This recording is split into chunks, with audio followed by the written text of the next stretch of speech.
À l'instar d'œuvres exposées au musée de l'Afrique, la Belgique a un passé colonialiste violent. Elle est responsable de la mort de millions de gens et d'atrocités humanitaires au début du XXe siècle dans un pays qui était connu à l'époque sous le nom de l'État libre du Congo.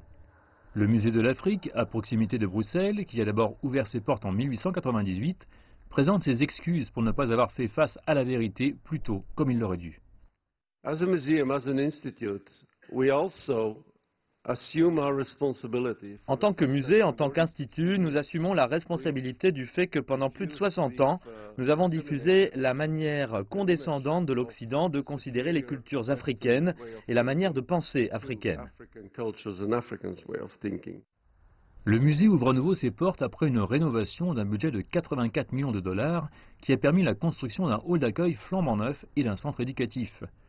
Les expositions qui décrivaient les Africains comme primitifs ou inférieurs ont été supprimées ou placées dans une salle spéciale qui met en lumière les fautes précédentes du musée.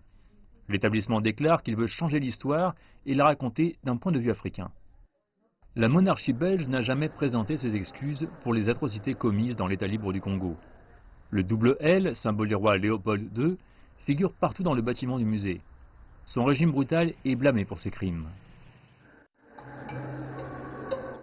La plupart des objets d'art du musée proviennent d'anciennes colonies belges, le Congo, le Burundi et le Rwanda.